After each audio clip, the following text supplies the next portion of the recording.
L'espoir de faire avancer le dossier libyen et ramener la paix et la réconciliation dans ce pays frère tend vers sa concrétisation avec la tenue à Brazzaville des travaux préparatoires de la conférence de réconciliation interlibyenne. Organisée en amont des élections présidentielles et législatives, la conférence de réconciliation interlibyenne est appelée à contribuer à l'apaisement du climat général en Libye.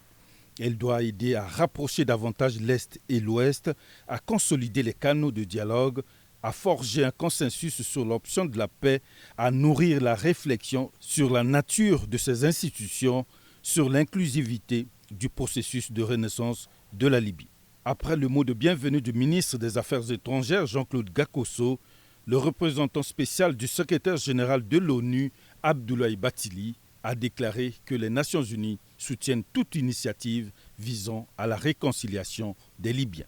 Les Nations Unies soutiennent pleinement toutes les initiatives engagées en ce sens et donneront tout leur appui à tous les efforts propres à restaurer la paix, la stabilité durable et la reconstruction de ce grand et beau pays. Certes, la tâche est ardue et exige beaucoup de patience, mais l'Union africaine, faute de l'expérience riche et variée des peuples du continent en matière de processus de réconciliation, saura mettre à la disposition de nos frères et sœurs de Libye les outils méthodologiques nécessaires à l'accomplissement de ce devoir de solidarité fraternelle. Pour le président de la Commission de l'Union africaine, Moussa Faki Mahamat, le président Denis Sassou Nguesso a montré sa bonne foi dans la recherche des solutions à la crise libyenne avant d'énumérer les principes fondateurs qui devront guider la conférence de réconciliation. Nous pensons que la commission préparatoire doit s'accorder sur un certain nombre de principes fondateurs, en particulier en ce qui concerne le rejet de l'exclusion sous toutes ses formes et le rejet du refus d'être avec l'autre. Il est souhaitable aussi que la Commission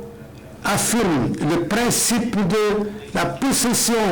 de la Libye pour l'ensemble du processus de la conférence et sa gestion quand il se tiendra,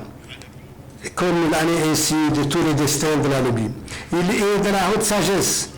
d'insister sur les solutions consensuelles fondées sur le compromis mutuel, sans tomber dans le marais de l'unionisme quand il est impossible. C'est donc aux Libyens d'assumer pleinement avec lucidité les obligations qui leur incombent. Le temps, une fois de plus, en sera le grand témoin.